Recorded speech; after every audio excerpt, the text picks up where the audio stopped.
नमस्कार आप सभी को क्राइम रिपोर्टेड के एपिसोड 32 में आपका बहुत बहुत स्वागत है। उम्मीद करता हूं आप सभी सेफ होंगे, स्वस्थ होंगे। आज की कहानी में क्रिमिनल जिसके साथ क्राइम हुआ उससे बढ़कर ज्यादा दिखाती है पुलिस को कि पुलिस अगर पूरा अपनी ईमानदारी से काम करे, पूरी अपनी मेहनत से काम करे तो पुलिस एक छोटी से छोटे सुराग से पूरा केस सुलझा सकती है। कुछ ऐसी ही आज की कहानी है। 3 दिसंबर 2011 को दिल्ली में एक पुलिस स्टेशन में फोन आता है और फोन करने वाला शख्स ये कहता है कि स्कूल के सामने, एक सरकारी स्कूल के सामने एक इंसान की लाश पड़ी है जिसका सर किसी ने बुरी तरह से कुचल दिया है। अब सर कुचल दिया है, ये सुनते ही पुलिस को पता चल जाता है कि ये कत्ल का मामला है। पुलिस हाथों हाथ उस लोकेशन पर पहुंच जाती है। सुबह सुबह का वक्त था, पुलिस उस मौका वारदात पर पहुंचती है। वहां पर ज्यादा तो नहीं लेकिन कुछ व्यक्ति उस लाश के चारों तरफ इकट्ठा हो रखे थे। जब पुलिस उस लाश के पास जाती है, उस लाश को देखती है तो जिसने भी कत्ल किया, पुलिस को यह देखती है, पहली नजर में पता चल जाता है कि जिसने भी कत्ल किया है वो ये चाहता था कि इस लाश की शिनाख्त ना हो, पुलिस को ये ना पता चले कि ये लाश किसकी है। अब अगर ये ही नहीं पता चलेगा कि लाश किसकी है तो क्रिमिनल तक पहुंचना तो बहुत दूर की बात है। इस केस में पुलिस का सबसे बड़ा जो चैलेंज था वो था उस लाश की शिनाख्त करना, वो लाश किसकी है। अब क्योंकि उसका सर कुचल दिया है तो उसके शिनाख्त करना देखकर इम्पॉसिबल था। पुलिस बाद में उसके कपड़ों की थोड़ी छानबीन करती है तो उसके कपड़ों से, उसके जेबों से पर्स छोड़ो, आईडी कार्ड छोड़ो, कोई बिल छोड़ो, एक कागज, कोरा कागज तक नहीं मिलता। जिसने भी कत्ल किए हैं उसने सभी चीजें उड़ा ली। अच्छा, अब यहां पर कुछ एक दो एविडेंसेस, कुछ एक दो क्लूज पुलिस को मिले। सबसे पहला, हाथ के ऊपर SRY नाम का बना टैटू। दूसरा एविडेंस मिला शर्ट के यहां पर जो एक टेलर का नाम होता है वो, और उस शर्ट के ऊपर लिखा हुआ था जीत टेलर्स। अब यहां पर पुलिस के पास टोटल 3 क्लू थे। सबसे पहला हाथ के ऊपर SRY का टैटू, जीत टेलर्स का लोगो, तीसरा उस लाश के कपड़े की फोटो। अब पुलिस को ये केस सोल्व करना था कैसे भी। पुलिस ने इस केस को एज ए चैलेंज ले लिया था। पुलिस हाथों हाथ अपनी अलग अलग टीम्स बनाती है और आसपास के जीत टेलर्स की दुकान को ढूंढना शुरू कर देती है।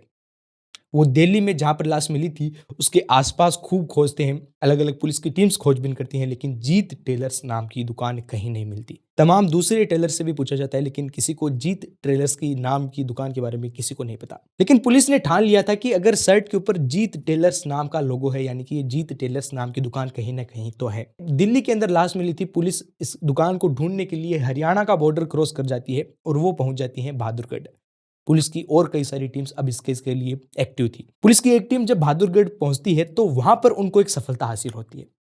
उनको जीत टेलर्स नाम की एक दुकान मिल जाती है हरियाणा में, जो कि काफी पुरानी थी और एक बुजुर्ग इंसान उस जीत टेलर्स नाम की दुकान को चला रहा था। पुलिस उसके पास जाती है। जब जीत टेलर्स का उसको लोगो दिखाती है तो वो तुरंत पहचान जाता है कि ये शर्ट उसने ही सिला है। लेकिन अब उन कपड़ों को देखकर ये पहचानना मुश्किल था कि ये किसने सिलवाया था। ना ही उसके पास कोई पक्के बिल थे। हालांकि उसने एक रजिस्टर के अंदर सभी के नाम लिख रखे थे, सभी के फोन नंबर लिख रखे थे, लेकिन ये नहीं लिख रखा था कि किसको कौन सा शर्ट सिल कर दिया है। उसकी कोई फोटो नहीं थी, कोई भी ऐसा जरिया नहीं था कि उस इंसान को उस शर्ट के साथ लिंक किया जा सके। लेकिन फिर भी पुलिस ने हार नहीं मानी। उस रजिस्टर के अंदर SRY नाम का मतलब खोजना शुरू किया। SRY की कोई तो फुल फॉर्म होती होगी।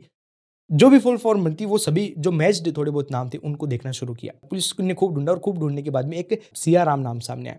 हो सकता है ये सिया राम इससे मैच करता हो, लेकिन SRY सिया राम ये भी मैच नहीं हो रहा था। थोड़ा बहुत रजिस्टर उन्होंने देखा, बाकी का छोड़ दिया क्योंकि इससे मिलना बहुत मुश्किल था। अगर 2-3 अलग अलग मिल गए तो वो बाद में अलग अलग। लेकिन पुलिस को यहाँ से पता चल गया था कि जिसका भी कत्ल हुआ है वो बहादुरगढ़ के इस इलाके का ही रहने वाला है, इसलिए उसने इस टेलर से अपना शर्ट सिलवाया।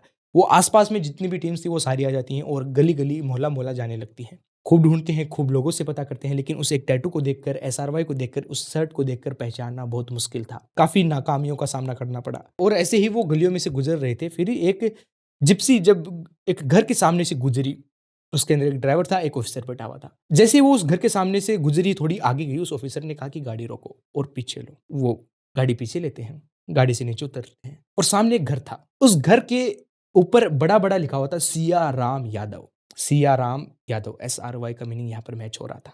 एक उम्मीद की किरण पुलिस को यहाँ पर नजर आई। लेकिन कई बार ऐसा होता है कि किसी बड़े बुजुर्ग का नाम लिखवा लेते हैं घर के सामने, तो हो सकता है ये कोई किसी और का भी नाम हो, लेकिन हो सकता है कि यही उस व्यक्ति का नाम हो, यही उसका घर हो। पुलिस उस घर का दरवाजा खटखटाती है तो उस घर से पुलिस उससे पूछती है कि सिया राम यादव कौन है। तो वो व्यक्ति बताता है कि सिया राम यादव का मैं सबसे पहले तो बहनोई हूँ और सिया राम यादव पिछले 2-3 दिनों से लापता है। पुलिस को जब ये बात पता चलती है, पुलिस बहुत खुश होती है एक तरीके से, क्योंकि उन्होंने केस सोल्व कर लिया था। जब बाद में उनको सियाराम के कपड़ों की तस्वीरें, हाथ का लोगो दिखाया जाता है, हाथ का टैटू दिखाया जाता है, वो तुरंत उसकी शिनाख्त कर लेते हैं कि यही सियाराम यादव है, जो कि 2-3 दिन से लापता है। अब जो एक सबसे बड़ा चैलेंज था, उस बॉडी की शिनाख्त करना, वो पुलिस ने सक्सेसफुली कर लिया था। अब आगे बाद में क्रिमिनल्स को पकड़ने की तलाश शुरू होती है और आधी जानकारी क्रिमिनल्स के बारे में उस घर के बहनों ने दे दी थी। 3 दिसंबर 2011 को सिकंदर, विक्की, संदीप नाम के 3 शख्स सियाराम यादव के घर आते हैं और उसको एक शादी के बहाने से ले जाते हैं। अच्छा, अब सियाराम यादव की दिल्ली के अंदर 20 लाख की जमीन थी, 20 लाख के प्लॉट्स थे और उन 20 लाख के प्लॉट्स के बारे में सिकंदर, विक्की, संदीप को ही पता था। इन तीनों के अलावा और सियाराम यादव के अलावा किसी भी पांचवें शख्स को उस जमीन के बारे में नहीं पता था। अब उन तीनों ने प्लान बनाया कि अगर हम सियाराम यादव को मार देंगे तो ये जमीन हमारी हो जाएगी, क्योंकि कोई और दूसरा इसके बारे में नहीं जानता है और कोई इसको क्लेम करने नहीं आएगा और ये जमीन हमारी है। हम तीनों दोस्त 20 लाख की जमीन को 3 हिस्सों में बांट लेंगे। 4 दिसंबर 2011 को विक्रम, विक्की, संदीप सियाराम को ले जाते हैं शादी के बहाने से दिल्ली की ओर। वहां पर उसको खूब दारू पिलाते हैं, खूब बियर पिलाते हैं। जब वो नशे में एकदम धुत हो जाता है, जब उसको कुछ भी होश नहीं रहता है, वो पीछे से उसके सर पर एक बड़े पत्थर से वार करते हैं और उसका सर बुरी तरह कुचल देते हैं। बाद में उसकी जेब के अंदर जितने भी कुछ ऐसी आइडेंटिटी थी जिससे उसकी शिनाख्त हो सकती थी, उन सबको गायब कर देते हैं। बाद में पुलिस सिकंदर, विक्की, संदीप की तलाश शुरू करती है और जल्द ही उनको पकड़ लिया जाता है और बाद में उनका कोर्ट कचहरी का मामला चलता है। बाकी यही थी दोस्तों आज की क्राइम की कहानी। उम्मीद करता हूँ आपको पसंद आएगी।